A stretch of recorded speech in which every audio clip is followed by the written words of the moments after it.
আসসালামু আলাইকুম প্রিয় শ্রোতা। 4 আগস্ট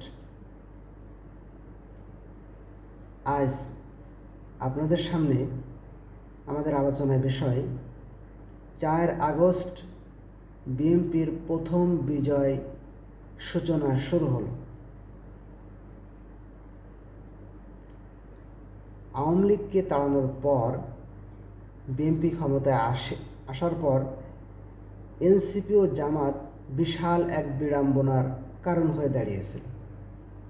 সারা দেশে এনসিপি এবং জামাতের বিভিন্ন নেতা কর্মীদের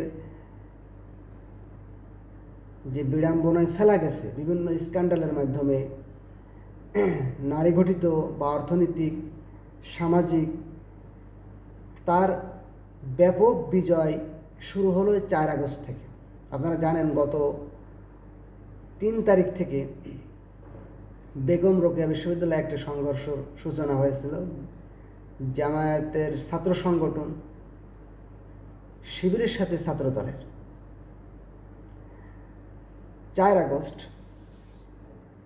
বিএনপি সারা দেশে ঢাকা কলেজ, ঢাকা আলিয়া, ঢাকা বিশ্ববিদ্যালয়, জগন্নাথ বিশ্ববিদ্যালয়, রোকেয়া বিশ্ববিদ্যালয়, রংপুর, কুড়িগ্রাম জেলা শহরে, চট্টগ্রাম শহরে, বিভিন্ন জায়গায়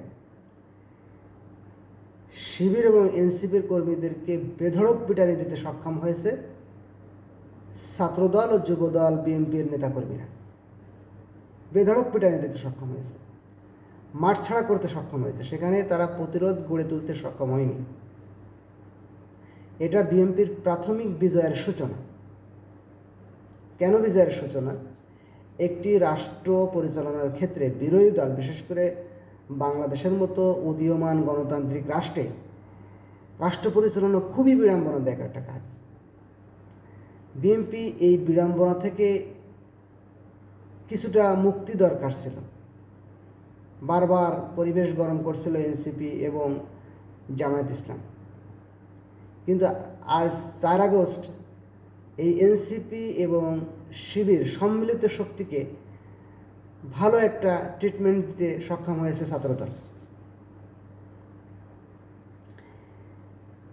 একই সাথে এটা বিজয়ের সূচনা কেন বলছি, যে এই এনসিপি এবং শিবির সাথে জামাতও এবং এনসিপির যে ছাত্র সংগঠন ছাত্র শক্তি, এরা সারা দেশে আগামী 5 তারিখ বিভিন্ন রকমের অনুষ্ঠান, বিজয় উদযাপন করবে। এটা বিএনপির জন্য অত্যন্ত রাজনৈতিক বিড়ম্বনা দেয়, কারণ জুলাইয়ে বিএনপির স্টেক কম।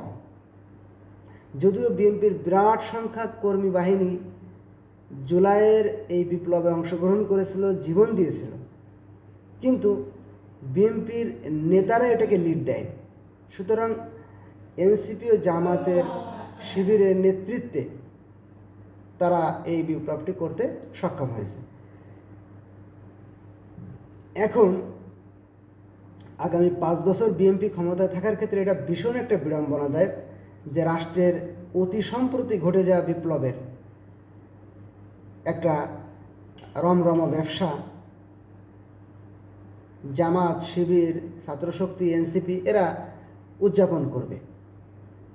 তাদেরকে যদি এটা হটাতে হয়, তাদেরকে রাষ্ট্র ক্ষমতার এক্সারসাইজ এবং ভবিষ্যৎ ক্ষমতায় আসার পথ যদি রুদ্ধ করতে হয়, তাহলে জুলাইয়ের চেতনা নিয়ে তারা যে কর্মসূচিগুলো দেবে এটা সঠিকভাবে পালন করতে দেওয়া যাবে না, একেবারে নাই করা যাবে না। যেরকম গণ-অভ্যুত্থান, 90-এর গণ-অভ্যুত্থান এখনও ইউনিভার্সিটি লেভেলের বা বিভিন্ন থিঙ্ক ট্যাঙ্ক লেভেলে আলোচনা হয়, কিন্তু সেটাকে ব্যাপক হারে কোনো দল নিজস্ব সম্পত্তি হিসেবে আলোচনা করতে পারে না। ঠিক এরকম জুলাইকেও ভাগ করে ফেলতে হবে।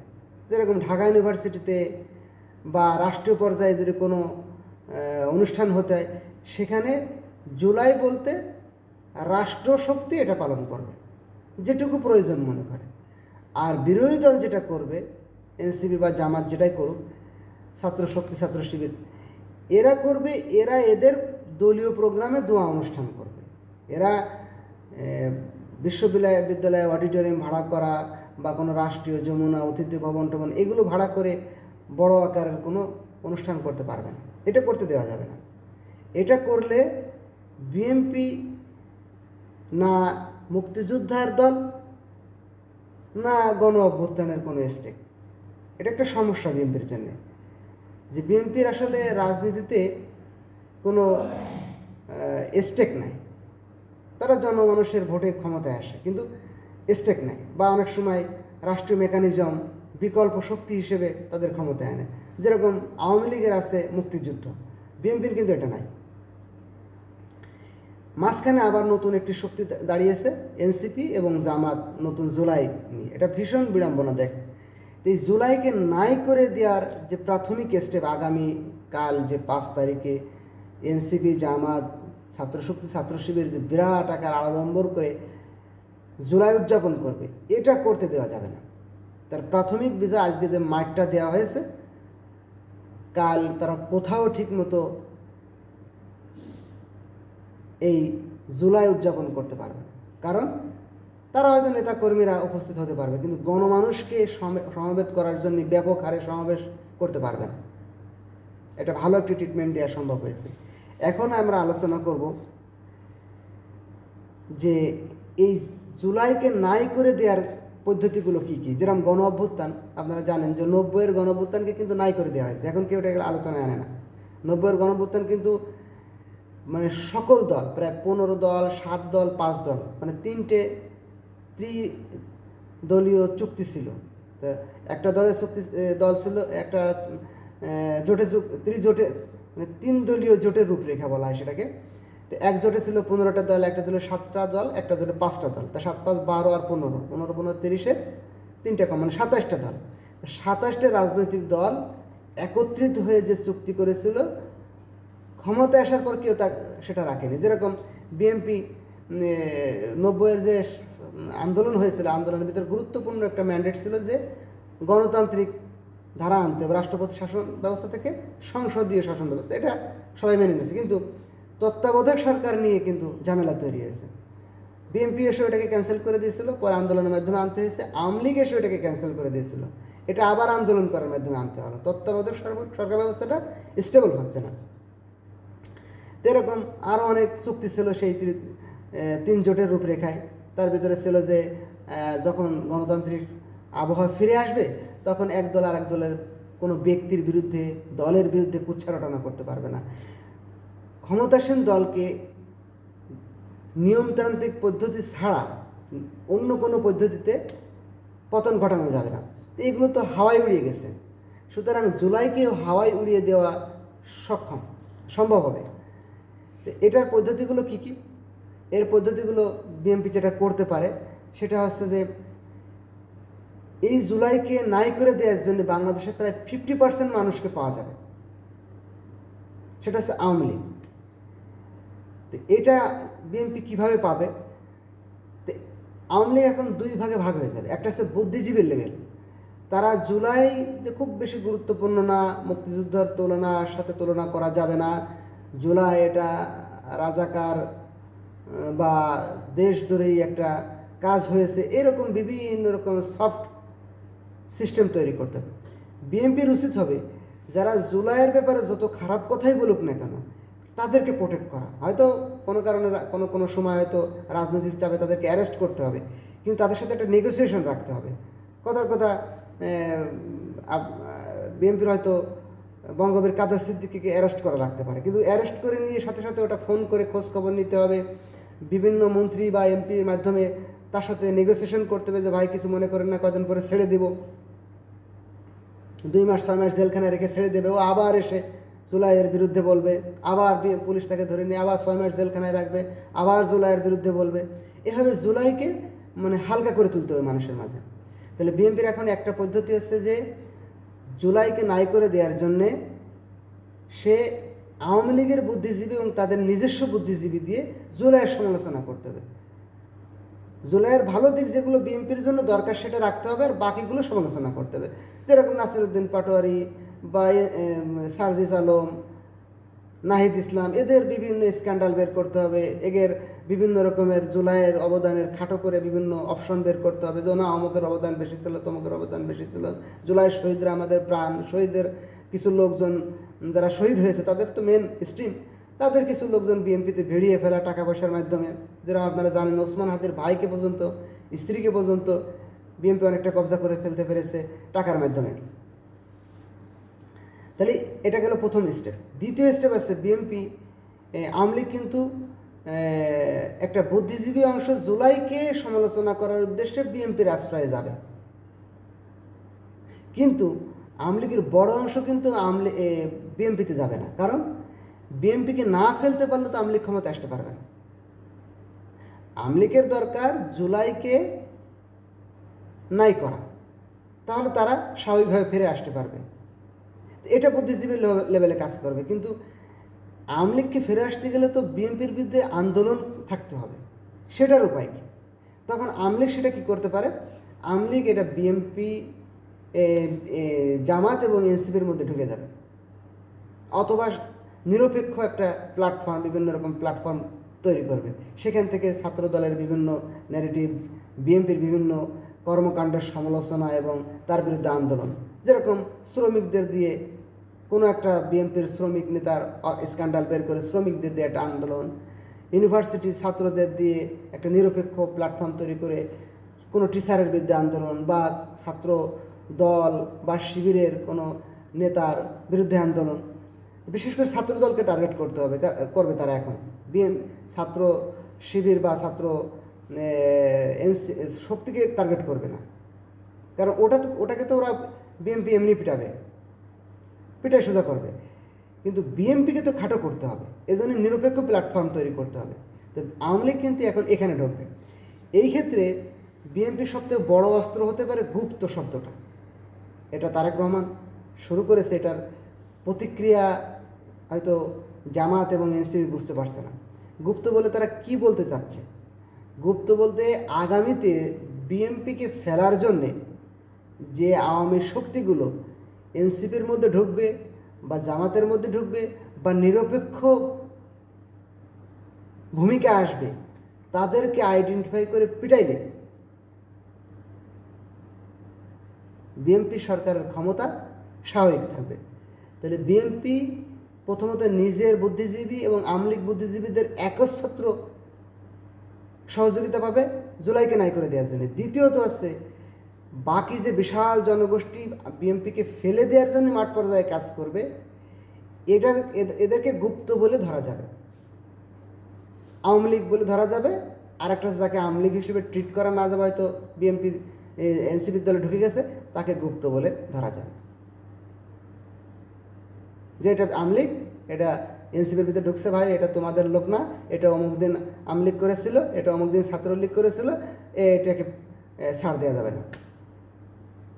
তো এরকম মনে করেন যে 2 মাস 6 মাস পর পর যদি বিএনপি জামাত এবং বিএনপির এনসিপির ভিতর থেকে 2-1টা করে এরকম বের করা যায়, বড় বড় দলে চলে আসে, পদে চলে আসে এরকম ব্যক্তিকে, তাহলে ওরা তো ওই জুলাই গেড়া কলে পড়ে যাবে, এই যে তোমরা জুলাই সাথে গাদ্দারি করছো, জুলাই শক্তির বিরোধী শক্তিকে তোমরা প্রশ্রয় দিচ্ছ, অটোমেটিক তাদেরকে এই যে সমকামিতা, তারপরে বিভিন্ন রকম অর্থনৈতিক কেলেঙ্কারি, নারী কেলেঙ্কারিতে জড়িয়ে অনেকটাই হেনস্থা করা গেছে। এখন আসুন জুলাইকে নাই করে দেওয়ার জন্য আর একটা বিড়ম্বনা রয়েছে, জুলাই সনদ।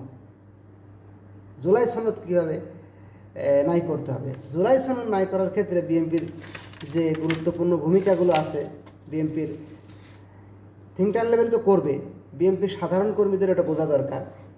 সেটা হচ্ছে জুলাই সনদ বাস্তবায়ন করতে হবে বিএনপিকে, অক্ষরে অক্ষরে একটা চাপ আছে। আর যেহেতু বিএনপিরও বিরাট এক সংখ্যক নেতাকর্মী এই জুলাই বিপ্লবে অংশগ্রহণ করেছে, তারা অনেকে জীবন দিয়েছে, অর্থ সম্পদ অনেক কিছু খুইয়েছে, সুতরাং জুলাই সনদে যেহেতু কিছু ভালো রাজনৈতিক থিম আনা হয়েছে, সুতরাং এই জুলাই সনদটা বাস্তবায়ন করা একটা বিএনপির বিশাল একটা দায় হয়ে দাঁড়িয়েছে। একটা বিপ্লবের সব কিছু এড়ানো যায় না, যেরকম 90-এর গণঅভ্যুত্থানের সংসদীয় গণতন্ত্র, তত্ত্বাবধায়ক সরকার, এই দুটাকে একেবারে নাই করা সম্ভব হয়নি। অন্যগুলোকে নাই করা গেছে, কিন্তু এই দুটোকে নাই করা সম্ভব হয়নি। ঠিক জুলাই যে বিপ্লব, এই বিপ্লবের কিছু কিছু ধারা নেওয়া লাগবে বিএনপিকে। সেই ধারাগুলোর ভিতরে একটা আছে যে তত্ত্বাবধায়ক সরকার ব্যবস্থা, এটা তো নিচ্ছে। প্রধানমন্ত্রীর ক্ষমতার ব্যাপারে একটা জুলাই সনদে একটা বিড়ম্বনা আছে, সেটা হচ্ছে যে প্রধানমন্ত্রীর মেয়াদ। তা বিএনপি এখানে যে চালাকিটা করতে পারে, যে এখানে জুলাই সনদে বলা আছে যে পুরো জীবনে 10 বার অথবা 2 বারের বেশি নয়। একজন প্রধানমন্ত্রী 2 বার বেশি প্রধানমন্ত্রী হতে পারবে না। তার মানে আগামী যদি বিএনপি ক্ষমতায় থাকেও, তাহলে পরপর 2 বার আসার পরে তারেক রহমান যদি দল থেকে বাদ পড়ে যায়, তাহলে হয় জাইমা রহমানকে আনতে হবে, না হলে আরেকজনকে আনতে হবে। তখন বিএনপি কিন্তু দুর্বল হয়ে যাবে, বিএনপি আর বিএনপি থাকবে না, এটা একটা সমস্যায় পরিণত হবে। সুতরাং বিএনপি এই ধারার ক্ষেত্রে যে কাজটা করতে পারে সেটা হচ্ছে পরপর 2 বারের বেশি নয়। মাঝখানে যদি পরপর 2 বার ক্ষমতা এসেই যায়, মাঝখানে তো ক্ষমতা হারাতেই পারে, অন্য কেউ এসে যেতে পারে, তো হচ্ছে ভালো হয় যে ঠিক আছে পরপর আমি 2 বার এসেছি, জুলাই সনদের সাথে আকাঙ্ক্ষা আমার মিলেছে, আমি পরের বার জাইবা রহমানরে দিয়ে দিলাম বা ফখরুলরে দিয়ে দিল, সমস্যা না একটা। কারণ ওখানে আবার দলীয় প্রধান আবার একই সাথে রাষ্ট্রপ্রধান থাকতে পারবে না। এই ধারার ক্ষেত্রে আবার একটা সংস্কার করা যেতে পারে যে যদি তারেক রহমান দলীয় প্রধান হয়ে যাওয়ার পরে যদি তাকে রাষ্ট্রপ্রধান হয়ে যাওয়ার পরে, অর্থাৎ সরকার প্রধান হয়ে যাওয়ার পরে যদি তাকে দলীয় প্রধান না থাকা যায়, তাহলে সেটা কি করা যেতে পারে? বিভিন্ন পদ্ধতি রয়েছে, তার ভিতরে একটা পদ্ধতি করা যেতে পারে যে তখন দলীয় প্রধান তো ওনাকে সরকার প্রধান থেকে ফিরে আসার পর তো দলীয় প্রধান হতে হবে, তা কীভাবে হবে? এর পথটা খোলা রাখতে হবে। এই জন্য এই জুলাই সনদ বাস্তবায়নের ক্ষেত্রে একটা ধারা সংযোজন করা যেতে পারে, সেটা হচ্ছে যে যখন দলীয় প্রধান প্রধানমন্ত্রী হয়ে যাবে, তখন দলীয় প্রধান থাকবে ভারপ্রাপ্ত চেয়ারম্যান একজন, সে মূল দায়িত্ব পাবে না। এটা যুক্তিযুক্ত মানুষকে বোঝানো সম্ভব হবে যে হ্যাঁ ঠিক আছে, যদি 5 বছর পরে উনি ক্ষমতা থেকে ফিরে আসে, তাহলে উনি এখন যদি একজন দলীয় প্রধান থাকেন, একজন চেয়ারম্যান করে দেওয়া হয়, কথার কথা মির্জা ফখরুলকে চেয়ারম্যান করে দিল, তারেক রহমান থাকলো না, এখন আগামী 5 বছর পরে মনে করেন যে জামাত ইসলাম ক্ষমতায় আসলো, তখন তারেক রহমান দলীয় প্রধান কীভাবে হবে? আর একটা কনভেনশন না হওয়া পর্যন্ত, আর একটা ভোটাভুটি না হওয়া পর্যন্ত তারেক রহমান দলীয় প্রধান হতে পারছে না। সুতরাং এইখানে অপশন রাখা যেতে পারে যে না, উনি ভারপ্রাপ্ত চেয়ারম্যান থাকবে, তারেক রহমান ফিরে আসলে উনি দায়িত্ব ছেড়ে দেবে। তাহলে এটাও সমাধানযোগ্য। এই জুলাই সনদের দুটো ধারা সমাধানযোগ্য, দলীয় প্রধান একই সাথে রাষ্ট্রপ্রধান, এটা ভারপ্রাপ্ত প্রধান করে দিলে হয়ে গেল।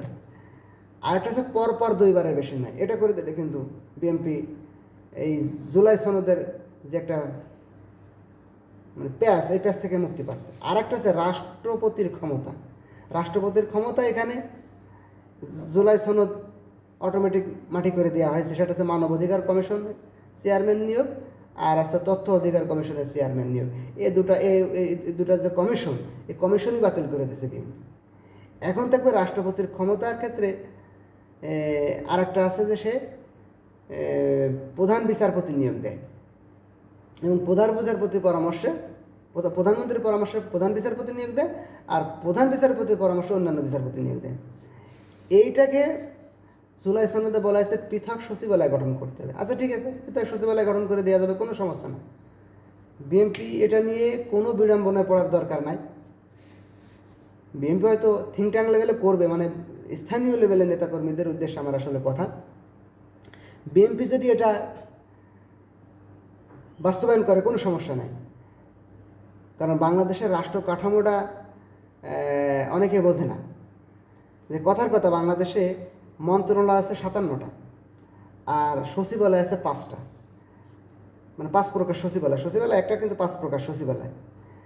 তা মন্ত্রণালয় যে 57টা মন্ত্রণালয় আছে, তার ভিতরে একটা আছে জনপ্রশাসন মন্ত্রণালয়। এই পুরা প্রশাসনিক কাঠামো পরিচালনা করার জন্য জনপ্রশাসন মন্ত্রণালয় আছে। এখন আপনি যে সচিবালয় গঠন করেন না কেন, কোনো না কোনো মন্ত্রণালয়ের আন্ডারে সেটা ন্যস্ত করতে হবে। যেরকম বাংলাদেশ সচিবালয় একটা আছে, একটা আছে রাষ্ট্রপতি সচিবালয়, একটা আছে নির্বাচন কমিশন সচিবালয়, আর একটা আছে সরকারি কর্ম কমিশন সচিবালয়। এই মোট 5টা সচিবালয় আছে আমাদের।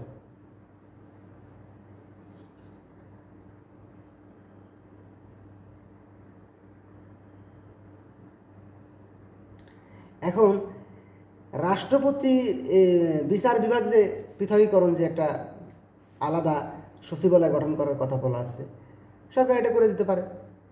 করে দিয়ে এটাকে মনে করেন যদি জনপ্রশাসন মন্ত্রণালয় বা অন্য কোনো মন্ত্রণালয় রাষ্ট্রপতি মন্ত্রণালয়ের আন্ডারে দিয়ে দেওয়া হয়, রাষ্ট্রপতি মন্ত্রণালয় বলা হয় না, রাষ্ট্রপতি কার্যালয় বা বিভাগ বলা হয়, এর আন্ডারে যদি দিয়ে দেন তাহলে রাষ্ট্রপতি তো বিএমপি নিয়োগ দিচ্ছে, অথবা জনপ্রশাসন মন্ত্রণালয়ের মন্ত্রী তো একজন বিএমপি মন্ত্রী আছেন, সুতরাং তিনি ওখানে প্রেশার ক্রিয়েট করতে পারবে, যতই উনি পদাধিকার বলে আসুক না কেন, তাকে বিভিন্ন স্ক্যান্ডালে ফেলে বহিষ্কার করে দিয়ে বা তাকে রাজনৈতিক চাপের মাধ্যমে বাদ দিয়ে অন্য একজনকে দেওয়া পরামর্শ, মানে কাগজপত্রের বাইরে একটা পরামর্শ তারা দিতে পারবে, কোনো সমস্যা নেই। এখন যে মন্ত্রণালয় এবং সচিবালয়গুলো আছে, এই সচিবালয়গুলোর প্রধান যে প্রশাসনিক প্রধান যারা সচিব হয়, এরা তো প্রমোশন পেয়ে হয়, কিন্তু এরা যখন বিভিন্ন মন্ত্রণালয়ের আন্ডারে ন্যস্ত হয়, যেমন নির্বাচন কমিশনের সচিবালয় যদি জনপ্রশাসন মন্ত্রণালয়ের আন্ডারে থাকে, তো নির্বাচন কমিশন নিয়োগ দিতে বিএমপির কোনো সমস্যা না, যে এখন প্রেজেন্ট ঝামেলা করতেছে ওরা বাদ দিয়ে দেবে, এমনি রাজনৈতিক চাপ ও কেউ দেখবেও না। যেরকম বর্তমান রাষ্ট্রপতিকে বাদ দিয়েছে, কেউ জানে বিএমপি কীভাবে বাদ দিয়েছে, গোপনে চড়াইছে কিনা, বেশি কথা বলেছে না, হুমকি দিয়েছে কিনা, এমনি চলে গেছে, তিনার পার্সোনাল রোগ ব্যাধি দেখায় চলে গেছে। সুতরাং যারা এই এনসিপির যারা লাফাচ্ছে যে বিচার বিভাগ পৃথক সচিবালয় করলে ওনারা অনেক কিছু পেয়ে যাবে, কিছুই পাবে না। বিচার বিভাগের জন্য আলাদা সচিবালয় করলে কিছুই পাবে না, এটা তো কোনো না কোনো মন্ত্রণালয়ের আন্ডারে ন্যস্ত করতে হবে, অথবা কোনো বিভাগের আন্ডারে ন্যস্ত করতে হবে, তো সেখানে তো যারা রাষ্ট্র ক্ষমতায় আসবে তারা থাকবে। এবার আসুন উচ্চকক্ষ নিয়ে বিএমপি বিশাল একটা, এনসিপি বিশাল একটা ঝামেলা তৈরি করছে। এখানে যদি বিএমপি ছেড়েও দেয় উচ্চকক্ষ পেয়ার পদ্ধতিতে, কোনো সমস্যা হবে না, কারণ উচ্চকক্ষের পাওয়ারটা আছে গুরুত্বপূর্ণ। উচ্চকক্ষের পাওয়ারটা বলতে সংবিধান সংস্কার করার ক্ষেত্রে নিম্নকক্ষে যদি 2/3 ভোটে পাশ হয়, উচ্চকক্ষ এটা আটকাতে পারবে কিনা থাকবে, উচ্চকক্ষ পরামর্শ দেবে, উচ্চকক্ষ আটকাতে পারবে না, আইন করে দিলে হয়ে গেল। বা এটাও দিতে পারে যে যতই পেয়ার পদ্ধতিতে করা হোক না কেন উচ্চকক্ষ, বিএমপি বা যে দলই ক্ষমতায় আসুক, সেই দলের সরকার যেহেতু সবচেয়ে বেশি এমপি হয়েছে, সে তো আনুপাতিক হারে ভোট অবশ্যই কম পায়নি, 1% ভোট বেশি পাইলেও পাবে।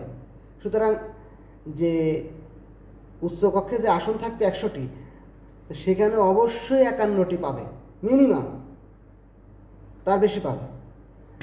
এখন যদি আইনটা এরকম করা হয় যে নিম্নকক্ষে যে সংবিধান সংস্কার বা রাষ্ট্রীয় বিভিন্ন গুরুত্বপূর্ণ আইন যেটা পাশ করা হবে, এটা উচ্চকক্ষের সংখ্যাগরিষ্ঠের মত পাইলেই হয়ে যাবে, তাই ওখানে তো মিনিমাম 51 জন থাকবেই, উপরে থাকবে, তাই সংখ্যাগরিষ্ঠ মত তো 51 জন, বাকিগুলো যা করবে করুক। আর যদি একাধিক দল ওখানে ঢুকে যায়, তাই সেখানে রাজনীতি করা যাবে, তাহলে সুন্দর একটা ব্যবস্থা হয়ে গেলো। তাহলে উচ্চকক্ষের কোনো সমস্যা নেই, বিএনপি উচ্চকক্ষ বাস্তবায়ন করতে পারে। আর একটা হচ্ছে সংবিধান সংশোধন পদ্ধতি, যে সংবিধান সংশোধন পদ্ধতিটা কি হবে, এটা নিয়ে জুলাইয়ের কিছু মতামত দেওয়া আছে, যে বিরোধী দলের মতামত নিতে হবে। হ্যাঁ, বিরোধী দলের মতামত দিবে, লিখিত মতামত দেবে বিরোধী দলের লিখিত মতামত নিয়ে ওখানে আইন পাশ করবে যে সংবিধান সংস্কার করার জন্যে যদিও 2/3 ভোটে পাশ হলে সংবিধান সংস্কার করা যাবে, তবু 2/3 ভোটে কোন বিল নেওয়া হবে এ ব্যাপারে বিরোধী দলের লিখিত মতামত নেওয়া বাধ্যতামূলক। খুশি হয়ে যাবে, মতামত নিছি, উত্থাপন করলাম, কথার কথা বিরোধী দল 5 প্রকার মত দিল, সরকারি দল 10 প্রকার মত দিল, সংসদে ভোটাভুটি গেল, বিরোধী দলের মতামত 5টায় বাদ হয়ে গেল, না ভোট জয়যুক্ত হলো, আর সরকারি দলের 10টা হ্যাঁ ভোট জয়যুক্ত হলো। সুতরাং জুলাই সনদ অক্ষরে অক্ষরে বাস্তবায়ন করা তো কোনো সমস্যা নেই।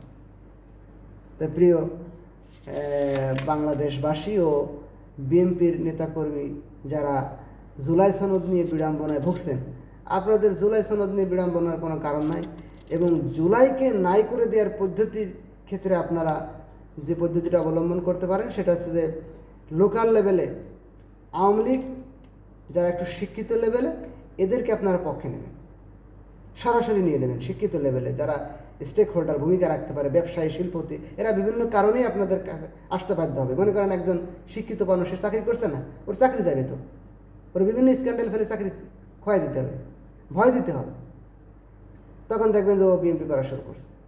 বিএনপি সরাসরি পদ দেওয়া যাবে না, কিন্তু ও বিএনপির পক্ষে গাইতে শুরু করবে। ব্যবসায়ীদের একই অবস্থা। বাকি থাকলো কর্মী। এই কর্মী যারা অতীতে বিভিন্ন রকমের অকারেন্স, মামলা মোকদ্দমা, চুরি চিন্তা ডাকাতি করেছে, এগুলো তো মামলা মোকদ্দমাদের ভিতরে ঢুকিয়ে দিতে হবে। বাকি যেগুলো বিএনপির সাথে যোগ দিতে চাইবে তারা বিএনপিতে যোগ দেবে, কিন্তু যারা এনসিপি বা জামাতের সাথে যোগ দেবে এদেরকে তো গুপ্ত বলে পেটানো যাবে। আবার যারা নিরপেক্ষ থাকবে তাদেরকে গুপ্ত বলে পেটানো যাবে। এই গুপ্ত শব্দটা কিন্তু ধরে রাখতে হবে। তো প্রিয় বিএনপি ভাইদের, আগামী 5 বছর শান্তিপূর্ণ রাষ্ট্র পরিচালনার সুন্দর পরিকল্পনা প্রণয়ন করে পথ চলার আহ্বান জানিয়ে আমার কথা এখানে শেষ করছি।